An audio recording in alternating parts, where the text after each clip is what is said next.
Hola amigos, continuamos con la lectura de este hermoso libro que espero estén disfrutando tanto como yo. Orgullo y Prejuicio de Jane Austen. Capítulo 26.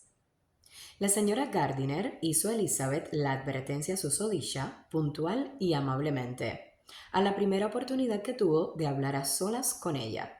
Después de haberle dicho honestamente lo que pensaba, añadió: Eres una chica demasiado sensata, Lizzie, para enamorarte solo porque se te haya advertido que no lo hicieses. Y por eso me atrevo a hablarte abiertamente. En serio, ten cuidado.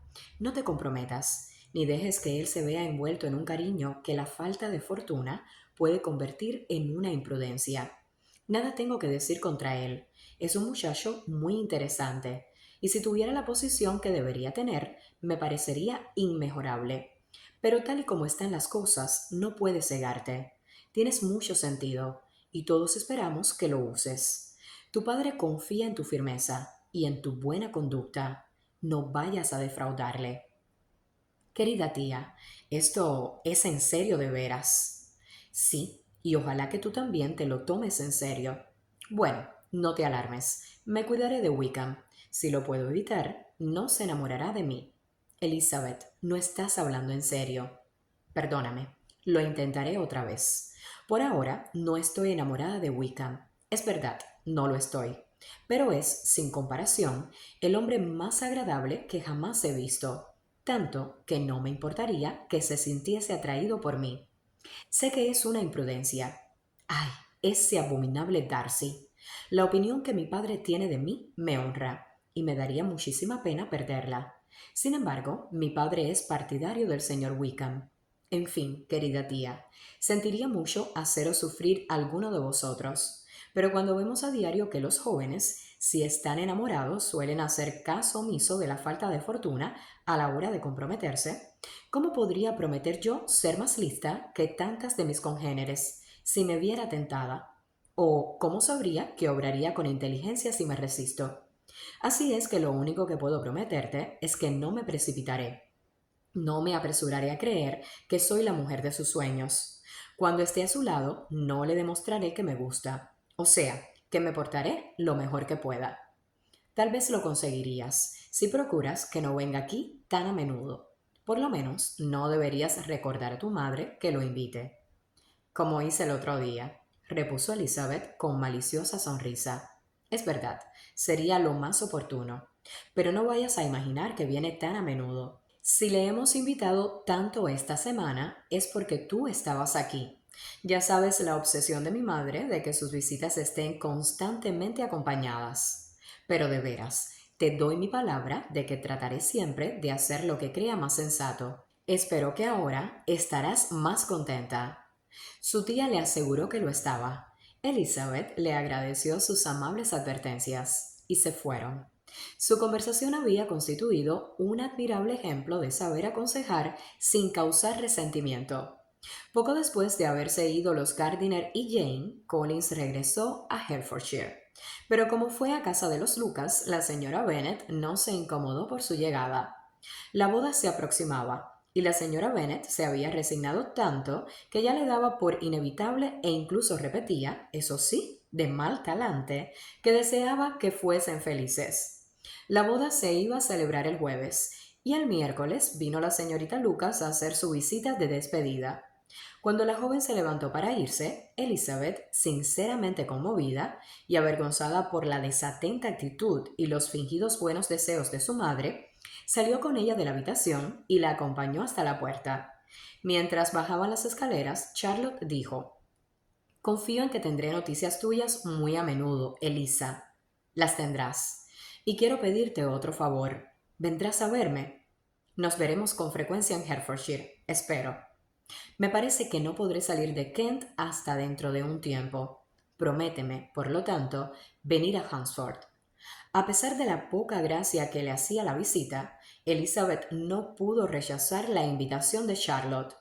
Mi padre y María irán a verme en marzo, añadió Charlotte, y quisiera que los acompañases. Te aseguro, Elisa, que serás tan bien acogida como ellos. Se celebró la boda, El novio y la novia partieron hacia Kent desde la puerta de la iglesia, y todo el mundo tuvo algún comentario que hacer o que oír sobre el particular, como de costumbre. Elizabeth no tardó en recibir carta de su amiga, y su correspondencia fue tan regular y frecuente como siempre, pero ya no tan franca. A Elizabeth le era imposible dirigirse a Charlotte sin notar que toda su antigua confianza había desaparecido. Y aunque no quería interrumpir la correspondencia, lo hacía más por lo que su amistad había sido que por lo que en realidad era ahora. Las primeras cartas de Charlotte las recibió con mucha impaciencia. Sentía mucha curiosidad por ver qué le decía de su nuevo hogar, por saber si le había agradado Lady Catherine y hasta qué punto se atrevería a confesar que era feliz. Pero al leer aquellas cartas, Elizabeth observó que Charlotte se expresaba exactamente tal como ella había previsto. Escribía alegremente, parecía estar rodeada de comodidades y no mencionaba nada que no fuese digno de alabanza. La casa, el mobiliario, la vecindad y las carreteras, todo era de su gusto, y Lady Catherine no podía ser más sociable y atenta. Era el mismo retrato de Hunsford y de Rosings que había hecho el señor Collins, aunque razonablemente mitigado. Elizabeth comprendió que debía guardar a su propia visita para conocer el resto. Jane ya le había enviado unas líneas a su hermana anunciándole su feliz llegada a Londres.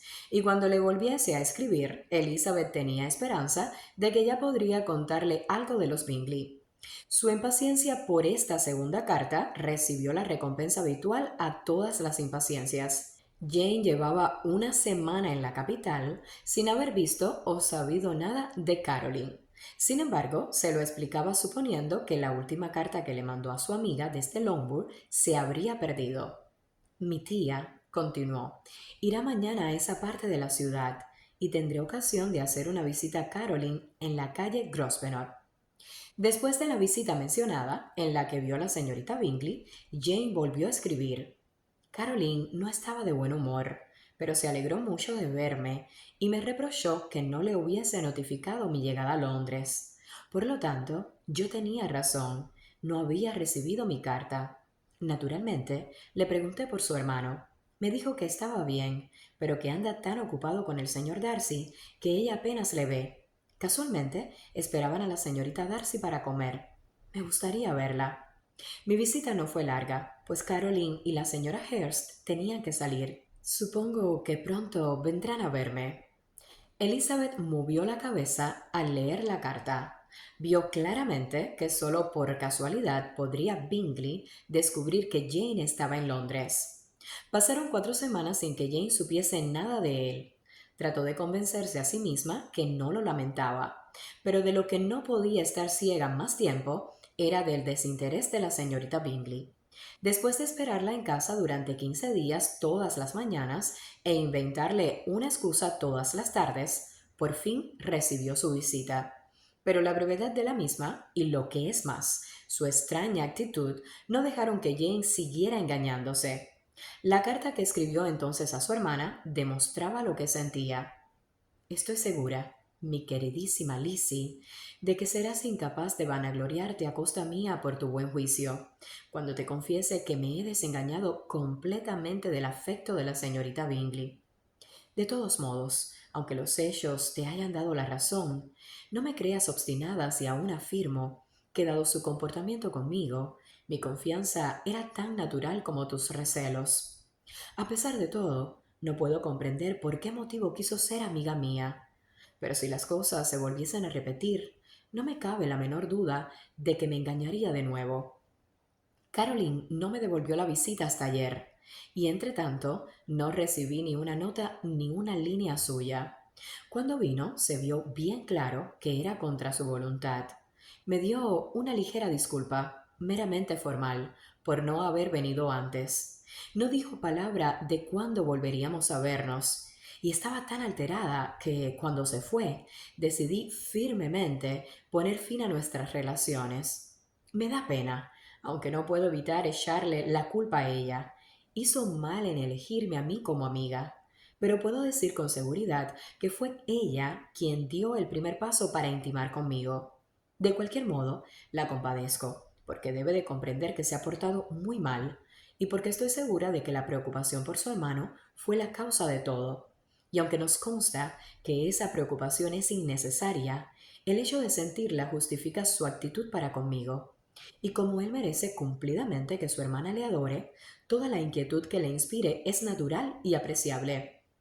Pero no puedo menos que preguntarme por qué sigue teniendo esos temores. Pues si él se hubiese interesado por mí, nos hubiésemos visto hace ya mucho tiempo. Él sabe que estoy en la ciudad. Lo deduzco por algo que ella misma dijo. Y todavía parecía, por su modo de hablar, que necesitaba convencerse a sí misma de que Bingley está realmente interesado por la señorita Darcy. No lo entiendo. Si no temiera juzgar con dureza, casi diría que en todo esto hay más vueltas de lo que parece. Pero procuraré ahuyentar todos estos penosos pensamientos y pensaré solo en lo que me hace ser feliz, tu cariño y la inalterable bondad de nuestros queridos tíos. Escríbeme pronto. La señorita Bingley habló de que nunca volverían a Netherfield y de que se desharían de la casa, pero no con mucha certeza. Vale más que no mencione estas cosas. Me alegro mucho de que hayas tenido tan buenas noticias de nuestros amigos de Hansford. Haz el favor de ir a verlos con Sir William y María. Estoy segura de que te encontrarás bien allí. Tuya, Jane. A Elizabeth le dio un poco de pena esta carta, pero recuperó el ánimo al pensar que al menos ya no volvería a dejarse tomar el pelo por la señorita Bingley. Toda esperanza con respecto al hermano se había desvanecido por completo. Ni siquiera deseaba que se reanudasen sus relaciones. Cada vez que pensaba en él, más le decepcionaba su carácter. Y como un castigo para él y en beneficio de Jane, Elizabeth deseaba que se casara con la hermana del señor Darcy cuanto antes, pues por lo que Wickham decía, ella le haría arrepentirse con creces por lo que había despreciado. A todo esto, la señora Gardiner recordó a Elizabeth su promesa acerca de Wickham y quiso saber cómo andaban las cosas. Las noticias de Elizabeth eran más favorables para la tía que para ella misma. El aparente interés de Wickham había desaparecido, así como sus atenciones. Ahora era otra a la que admiraba. Elizabeth era lo bastante observadora como para darse cuenta de todo, pero lo veía y escribía de ello sin mayor pesar. No había hecho mucha mella en su corazón, y su vanidad quedaba satisfecha con creer que habría sido su preferida si su fortuna se lo hubiese permitido. La repentina adquisición de 10.000 libras era el encanto más notable de la joven a la que ahora Wickham rendía su atención. Pero Elizabeth, menos perspicaz tal vez en este caso que en el de Charlotte, no le echó en cara su deseo de independencia. Al contrario, le parecía lo más natural del mundo, y como presumía que a él le costaba algún esfuerzo renunciar a ella, estaba dispuesta a considerar que era la medida más sabia y deseable para ambos, y podía desearle de corazón mucha felicidad. Le comunicó todo esto a la señora Gardiner, y después de relatarle todos los pormenores, añadió: Estoy convencida, querida tía, de que nunca he estado muy enamorada, pues si realmente hubiese sentido esa pasión pura y elevada del amor, detestaría hasta su nombre y le desearía los mayores males. Pero no solo sigo apreciándolo a él, sino que no siento ninguna aversión por la señorita King. No la odio, no quiero creer que es una mala chica. Esto no puede ser amor. Mis precauciones han sido eficaces y aunque mis amistades se preocuparían mucho más por mí si yo estuviese locamente enamorada de él, no puedo decir que lamente mi relativa insignificancia. La importancia se paga a veces demasiado cara. Kitty y Lydia se toman más a pecho que yo la traición de Wickham. Son jóvenes aún para ver la realidad del mundo y adquirir la humillante convicción de que los hombres guapos deben tener algo de qué vivir, al igual que los feos. Capítulo 27. Sin otros acontecimientos importantes en la familia de Longbourn, ni más variación que los paseos a Meryton, unas veces con lodo y otras con frío, transcurrieron los meses de enero y febrero. Marzo era el mes en el que Elizabeth iría a Hunsford. Al principio no pensaba en serio ir, pero vio que Charlotte lo daba por descontado, y poco a poco fue haciéndose gustosamente a la idea hasta decidirse. Con la ausencia, sus deseos de ver a Charlotte se habían acrecentado y la manía que le tenía Collins había disminuido. El proyecto entrañaba cierta novedad y como con tal madre y tan insoportables hermanas, su casa no le resultaba un lugar muy agradable, no podía menospreciar ese cambio de aires. El viaje le proporcionaba además el placer de ir a dar un abrazo a Jane, de tal manera que cuando se acercó la fecha, hubiese sentido tener que aplazarla. Pero todo fue sobre ruedas y el viaje se llevó a efecto según las previsiones de Charlotte. Elizabeth acompañaría a Sir William y a su segunda hija, y para colmo decidieron pasar una noche en Londres. El plan quedó tan perfecto que ya no se podía pedir más. Lo único que le daba pena a Elizabeth era separarse de su padre, porque sabía que la iba a echar de menos y cuando llegó el momento de la partida se entristeció tanto que le encargó a su hija que le escribiese e incluso prometió contestar a su carta. La despedida entre Wickham y Elizabeth fue muy cordial, aún más por parte de Wickham. Aunque en estos momentos estaba ocupado en otras cosas, no podía olvidar que ella fue la primera que excitó y mereció su atención, la primera en escucharle y compadecerle, y la primera en agradarle. Y en su manera de decirle adiós, deseándole que lo pasara bien, recordándole lo que le parecía Lady Catherine de Bourgh y repitiéndole que sus opiniones sobre la misma y sobre todos los demás coincidirían siempre, hubo tal solicitud y tal interés que Elizabeth se sintió llena del más sincero afecto hacia él y partió convencida de que siempre consideraría a Wickham, soltero o casado, como un modelo de simpatía y sencillez. Sus compañeros de viaje del día siguiente no eran los más indicados para que Elizabeth se acordase de Wickham con menos agrado. Sir William y su hija María, una muchacha alegre pero de cabeza tan hueca como la de su padre, no dijeron nada que valiese la pena escuchar, de modo que oírles a ellos era para Elizabeth lo mismo que oír el traqueteo del carruaje. A Elizabeth le divertían los despropósitos, pero hacía ya demasiado tiempo que conocía a Sir William y no podía decirle nada nuevo acerca de las maravillas de su presentación en la corte y de su título de Sir, y sus cortesías eran tan rancias como sus noticias. El viaje era solo de 24 millas y lo emprendieron tan temprano que a mediodía estaban ya en la calle Gracechurch. Cuando se dirigían a la puerta de los Gardiner, Jane estaba en la ventana del salón contemplando su llegada. Cuando entraron en el vestíbulo, ya estaba allí para darles la bienvenida. Elizabeth la examinó con ansiedad y se alegró de encontrarla tan sana y encantadora como siempre. En las escaleras había un tropel de niñas y niños demasiado impacientes por ver a su prima como para esperarla en el salón. Pero su timidez no les dejaba acabar de bajar e ir a su encuentro, pues hacía más de un año que no la veían. Todo era alegría y atenciones. El día transcurrió agradablemente. Por la tarde callejearon y recorrieron las tiendas, y por la noche fueron a un teatro. Elizabeth logró entonces sentarse al lado de su tía. El primer tema de conversación fue Jane. Después de oír las respuestas a las minuciosas preguntas que le hizo sobre su hermana, Elizabeth se quedó más triste que sorprendida al saber que Jane, aunque se esforzaba siempre por mantener alto el ánimo, pasaba por momentos de gran abatimiento. No obstante, era razonable esperar que no durase mucho tiempo. La señora Gardiner también le contó detalles de la visita de la señorita Bingley a Gracechurch y le repitió algunas conversaciones que había tenido después con Jane que demostraban que esta última había dado por terminada su amistad. La señora Gardiner consoló a su sobrina por la traición de Wickham y la felicitó por lo bien que lo había tomado.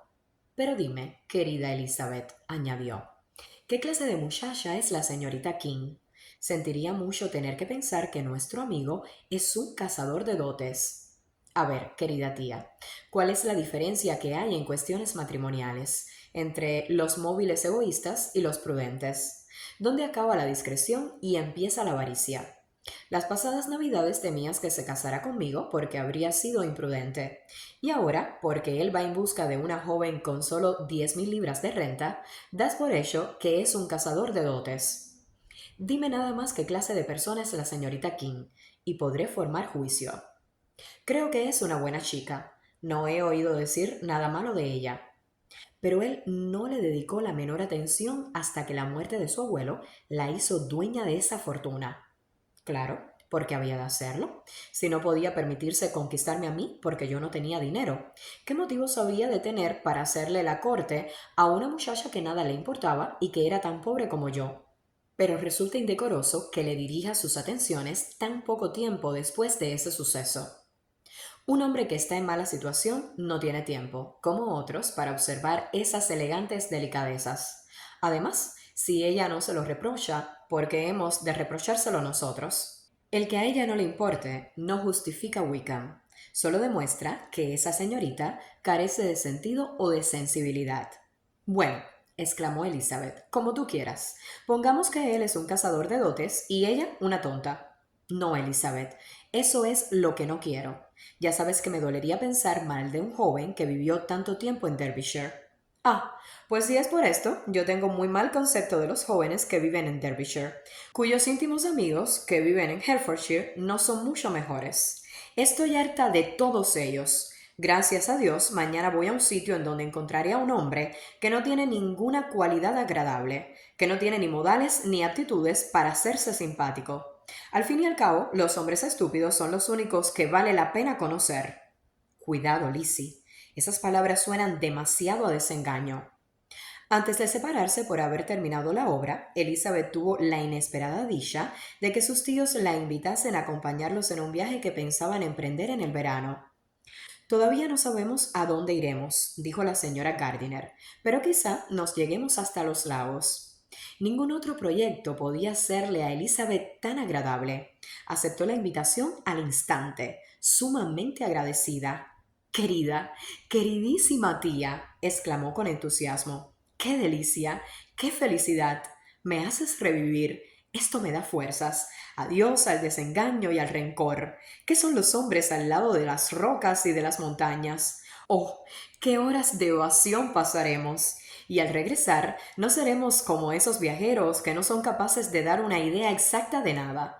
Nosotros sabremos a dónde hemos ido y recordaremos lo que hayamos visto. Los lagos, los ríos y las montañas no estarán confundidos en nuestra memoria, ni cuando queramos describir un paisaje determinado nos pondremos a discutir sobre su relativa situación. Que nuestras primeras efusiones no sean como las de la mayoría de los viajeros. Capítulo 28. Al día siguiente, todo era nuevo e interesante para Elizabeth. Estaba dispuesta a pasarla bien y muy animada, pues había encontrado a su hermana con muy buen aspecto, y todos los temores que su salud le inspiraba se habían desvanecido. Además, la perspectiva de un viaje por el norte era para ella una constante fuente de dicha. Cuando dejaron el camino real para entrar en el sendero de Hunsford, los ojos de todos buscaban la casa del párroco, y a cada revuelta creían que iban a divisarla. A un lado del sendero corría la empalizada de la finca de los Rosings. Elizabeth sonrió al acordarse de todo lo que había oído decir de sus habitantes. Por fin vislumbraron la casa parroquial, el jardín que se extendía hasta el camino, la casa que se alzaba en medio, y la verde empalizada y el seto de laurel indicaban que ya habían llegado. Collins y Charlotte aparecieron en la puerta, y el carruaje se detuvo ante una pequeña entrada que conducía a la casa a través de un caminito de gravilla, entre saludos y sonrisas generales. En un momento se bajaron todos del landó, alegrándose mutuamente al verse. La señora Collins dio la bienvenida a su amiga con el más sincero agrado, y Elizabeth, al ser recibida con tanto cariño, estaba cada vez más contenta de haber venido. Observó al instante que las maneras de su primo no habían cambiado con el matrimonio.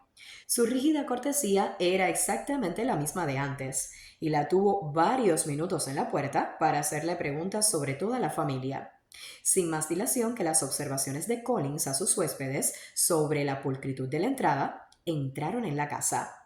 Una vez en el recibidor, Collins, con rimbombante formalidad, les dio por segunda vez la bienvenida a su humilde casa, repitiéndoles punto por punto el ofrecimiento que su mujer les había hecho de servirles un refresco. Elizabeth estaba preparada para verlo ahora en su ambiente, y no pudo menos que pensar que al mostrarles las buenas proporciones de la estancia, su aspecto y su mobiliario, Collins se dirigía especialmente a ella, como si deseara hacerle sentir lo que había perdido al rechazarle. Pero aunque todo parecía reluciente y confortable, Elizabeth no pudo gratificarle con ninguna señal de arrepentimiento, sino que más bien se admiraba de que su amiga pudiese tener un aspecto tan alegre con semejante compañero. Cuando Collins decía algo que forzosamente tenía que avergonzar a su mujer, lo que sucedía no pocas veces, Elizabeth volvía involuntariamente los ojos hacia Charlotte. Una vez o dos pudo descubrir que ésta se sonrojaba ligeramente, pero, por lo común, Charlotte hacía como que no le oía. Después de estar sentados durante un rato, el suficiente para admirar todos y cada uno de los muebles, desde el aparador a la rejilla de la chimenea, y para contar el viaje y todo lo que había pasado en Londres, el señor Collins les invitó a dar un paseo por el jardín, que era grande y bien trazado, y de cuyo cuidado se encargaba él personalmente. Trabajar en el jardín era uno de sus más respetados placeres. Elizabeth admiró la seriedad con la que Charlotte hablaba de lo saludable que era para Collins y confesó que ella misma lo animaba a hacerlo siempre que le fuera posible. Guiándoles a través de todas las sendas y recovecos, y sin dejarles apenas tiempo de expresar las alabanzas que les exigía, les fue señalando todas las vistas con la minuciosidad que estaba muy por encima de su belleza. Enumeraba los campos que se divisaban en todas direcciones y decía cuántos árboles había en cada uno.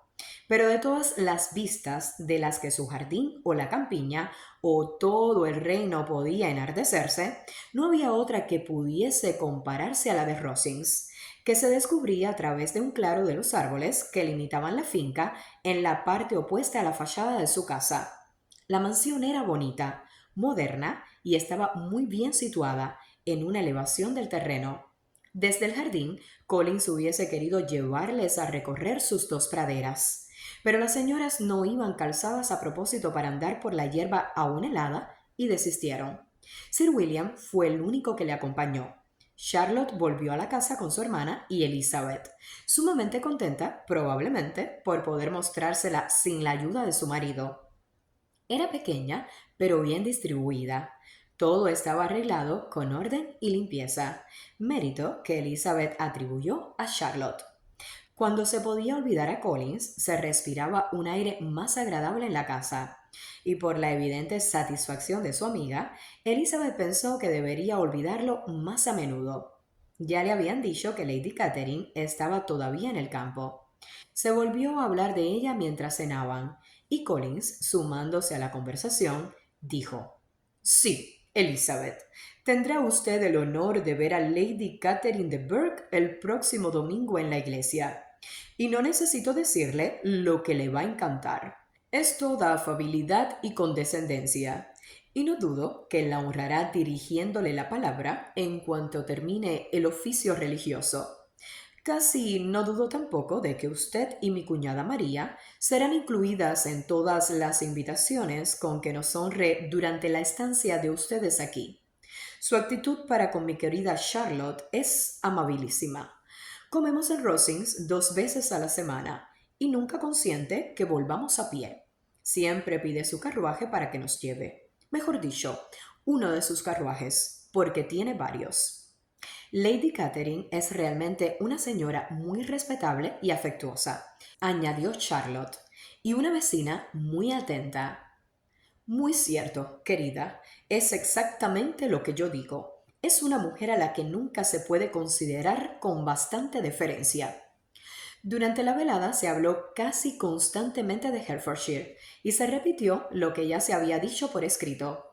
Al retirarse, Elizabeth, en la soledad de su aposento, meditó sobre el bienestar de Charlotte y sobre su habilidad y discreción en sacar partido y sobrellevar a su esposo, reconociendo que lo hacía muy bien. Pensó también en cómo transcurriría su visita, a qué se dedicarían, en las fastidiosas interrupciones de Collins y en lo que se iba a divertir tratando con la familia de Rosings. Su viva imaginación lo planeó todo enseguida.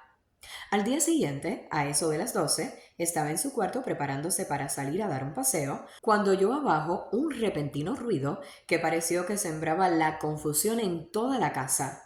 Escuchó un momento y advirtió que alguien subía la escalera apresuradamente y la llamaba a voces. Abrió la puerta y en el comedor se encontró con María agitadísima y sin aliento, que exclamó: «¡Oh, Elizabeth querida! ¡Date prisa! Baja al comedor y verás. No puedo decirte lo que es. Corre, ven enseguida».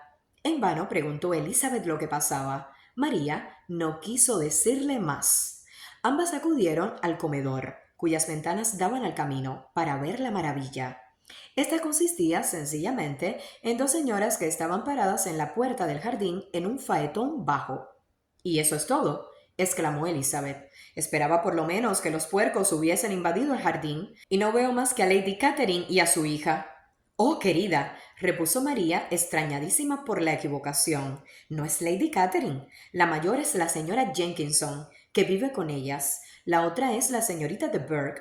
Mírala bien, es una criaturita. ¿Quién habría creído que era tan pequeña y tan delgada? Es una grosería tener a Charlotte en la puerta con el viento que hace. ¿Por qué no entra esa señorita?» «Charlotte dice que casi nunca lo hace. Sería el mayor de los favores que la señorita de Burgh entrase en la casa». «Me gusta su aspecto», dijo Elizabeth, pensando en otras cosas. «Parece enferma y malhumorada. Sí, es la mujer apropiada para él. Le va mucho».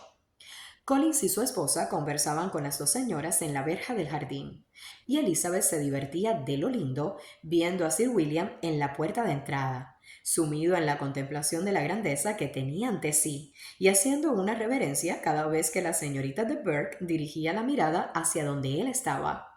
Agotada la conversación, las señoras siguieron su camino, y los demás entraron en la casa. Collins, en cuanto vio a las dos muchachas, las felicitó por la suerte que habían tenido. Dicha suerte, según aclaró Charlotte, era que estaban todos invitados a cenar en Rosings al día siguiente. Capítulo 29. La satisfacción de Collins por esta invitación era completa. No había cosa que le hiciese más ilusión que poder mostrar la grandeza de su patrona, admirados invitados, y hacerles ver la cortesía con la que esta dama les trataba a él y a su mujer. Y el que se le diese ocasión para ello tan pronto era un ejemplo de la condescendencia de Lady Catherine que no sabría cómo agradecer. «Confieso», dijo, «que no me habría sorprendido que su señoría nos invitase el domingo a tomar el té y a pasar la tarde en Rosings. Más bien me lo esperaba, porque conozco su afabilidad. Pero ¿quién habría podido imaginarse una atención como esta? ¿Quién podría haber imaginado que recibiríamos una invitación para cenar? Invitación, además, extensiva a todos los de la casa, tan poquísimo tiempo después de que llegasen ustedes». «A mí no me sorprende», replicó Sir William, «porque mi situación en la vida me ha permitido conocer el verdadero modo de ser de los grandes. En la corte, esos ejemplos de educación tan elegante son muy normales». En todo el día y en la mañana siguiente casi no se habló de otra cosa que de la visita a Rosings. Collins les fue instruyendo cuidadosamente de lo que iban a tener ante sus ojos, para que la vista de aquellas estancias, de tantos criados y de tan espléndida comida, no les dejase boquiabiertos. Cuando las señoras fueron a vestirse, le dijo a Elizabeth: «No se preocupe por su atavío, querida prima. Lady Catherine está lejos de exigir de nosotros la elegancia en el vestir que a ella y a su hija corresponde. Solo querría advertirle que se ponga el mejor traje que tenga. No hay ocasión para más. Lady Catherine no pensará mal de usted por el hecho de que vaya vestida con sencillez. Le gusta que se le reserve la distinción debida a su rango». Mientras se vestían, Collins fue 2 o 3 veces a llamar a las distintas puertas para recomendarles que se dieran prisa, pues a Lady Catherine le incomodaba mucho tener que esperar para comer. Tan formidables informes sobre su señoría y su manera de vivir habían intimidado a María Lucas, poco acostumbrada a la vida social, que aguardaba su entrada en Rosings con la misma aprensión que su padre había experimentado al ser presentado en St. James. Como hacía buen tiempo, el paseo de media milla a través de la finca de Rosings fue muy agradable. Todas las fincas tienen su belleza y sus vistas, y Elizabeth estaba encantada con todo lo que iba viendo, aunque no demostraba el entusiasmo que Collins esperaba, y escuchó con escaso interés la enumeración que él le hizo de las ventanas de la fachada y la relación de lo que las vidrieras le habían costado a Sir Lewis de Burgh. Mientras subían la escalera que llevaba al vestíbulo, la excitación de María iba en aumento, y ni el mismo Sir William las tenía todas consigo. En cambio, a Elizabeth no le fallaba su valor. No había oído decir nada de Lady Catherine que le hiciese creer que poseía ningún talento extraordinario ni virtudes milagrosas, y sabía que la mera majestuosidad del dinero y de la alcurnia no le haría perder la calma. Desde el vestíbulo de entrada, cuyas armoniosas proporciones y delicado ornato hizo notar Collins con entusiasmo, los criados les condujeron a través de una antecámara a la estancia donde se encontraba Lady Catherine, su hija y la señora Jenkinson. Su señoría se levantó con gran amabilidad para recibirlos, y como la señora Collins había acordado con su marido que sería ella la que haría las presentaciones, éstas tuvieron lugar con normalidad, sin las excusas ni las manifestaciones de gratitud que él habría juzgado necesarias. A pesar de haber estado en St. James, Sir William se quedó tan apabullado ante la grandeza que le rodeaba, que apenas si tuvo ánimos para hacer una profunda reverencia, y se sentó sin decir una palabra. Su hija, asustada y como fuera de sí, se sentó también en el borde de una silla, sin saber para dónde mirar. Elizabeth estaba como siempre, y pudo observar con calma a las tres damas que tenía delante. Lady Catherine era una mujer muy alta y corpulenta, de rasgos sumamente pronunciados, que debieron de haber sido hermosos en su juventud. Tenía aires de suficiencia, y su manera de recibirles no era la más apropiada para hacer olvidar a sus invitados su inferior rango. Cuando estaba callada no tenía nada de terrible, pero cuando hablaba lo hacía en un tono tan autoritario que su importancia resultaba avasalladora. Elizabeth se acordó de Wickham, y sus observaciones durante la velada le hicieron comprobar que Lady Catherine era exactamente tal como él la había descrito. Después de examinar a la madre, en cuyo semblante y conducta encontró enseguida cierto parecido con Darcy, volvió los ojos hacia la hija y casi se asombró tanto como María al verla tan delgada y tan menuda. Tanto su figura como su cara no tenían nada que ver con su madre. La señorita de Burgh era pálida y enfermiza. Sus facciones, aunque no feas, eran insignificantes. Hablaba poco y solo cuchicheaba con la señora Jenkinson, en cuyo aspecto no había nada notable y que no hizo más que escuchar lo que la niña le decía y colocar un cancel en la dirección conveniente para protegerle los ojos del sol. Después de estar sentados unos minutos, los llevaron a una de las ventanas para que admirasen el panorama. El señor Collins los acompañó para indicarles bien su belleza, y Lady Catherine les informó amablemente de que en verano la vista era mucho mejor. La cena fue excelente, y salieron a relucir en ella todos los criados y la vajilla de plata que Collins les había prometido. Y tal como les había pronosticado, tomó asiento en la cabecera de la mesa por deseo de su señoría, con lo cual parecía que para él la vida ya no tenía nada más importante que ofrecerle. Trinchaba, comía y lo alababa todo con deleite y alacridad. Cada plato era ponderado primero por él y luego por Sir William, que se hallaba ya lo suficientemente recobrado como para hacerse eco de todo lo que decía su yerno, de tal modo que Elizabeth no comprendía cómo Lady Catherine podía soportarlos.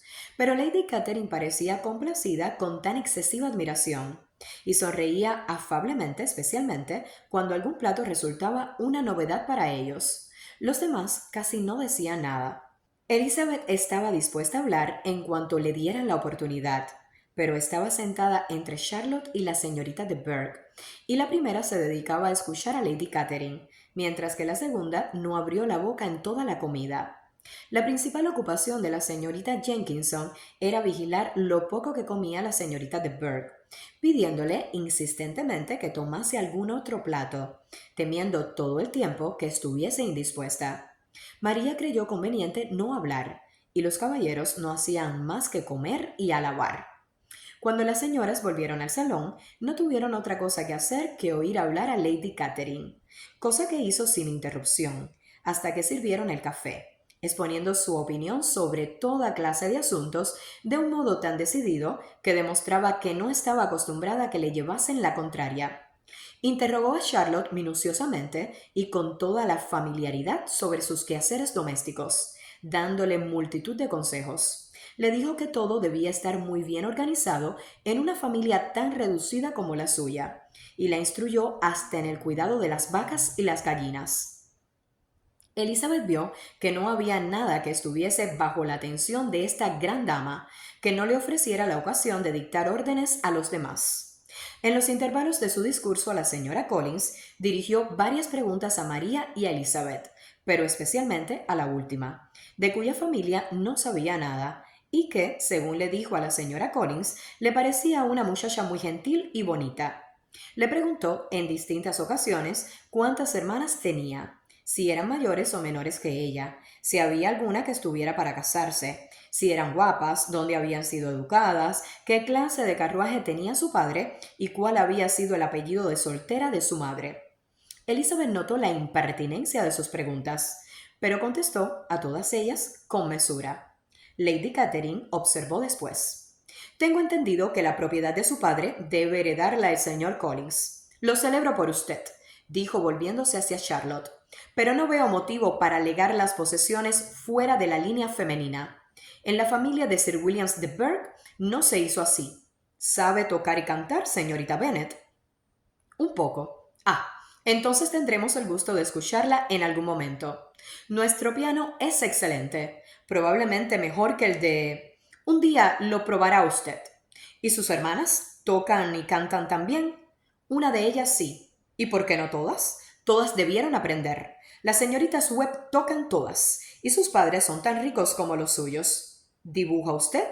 No, nada. ¿Cómo? ¿Ninguna de ustedes? Ninguna. Es muy raro. Supongo que no habrán tenido oportunidad. Su madre debió haberlas llevado a la ciudad todas las primaveras para poder tener buenos maestros. Mi madre no se habría opuesto, pero mi padre odia Londres. ¿Y su institutriz sigue aún con ustedes? Nunca hemos tenido institutriz. ¿Que no han tenido nunca institutriz? ¿Cómo es posible? 5 hijas educadas en casa sin institutriz. Nunca vi nada igual. Su madre debe haber sido una verdadera esclava de su educación. Elizabeth casi no pudo reprimir una sonrisa al asegurarle que no había sido así. Entonces, ¿quién las educó? ¿Quién las cuidó? Sin institutriz deben de haber estado desatendidas. En comparación con otras familias, no digo que no, pero a las que queríamos aprender nunca nos faltaron los medios. Siempre fuimos impulsadas a la lectura y teníamos todos los maestros que fueran necesarios. Verdad es que las que preferían estar ociosas podían estarlo. Sí, no lo dudo. Y eso es lo que una institutriz puede evitar. Y si yo hubiese conocido a su madre, habría insistido con todas mis fuerzas para que tomase una. Siempre sostengo que en materia de educación no se consigue nada sin una instrucción sólida y ordenada, y solo una institutriz la puede dar. Hay que ver la cantidad de familias a quienes he orientado en este sentido. Me encanta ver a las chicas bien situadas.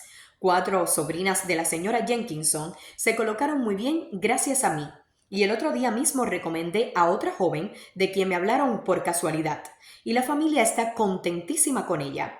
Señora Collins, le dije a usted que ayer estuvo aquí Lady Metcalfe para darme las gracias. Asegura que la señorita Pope es un tesoro.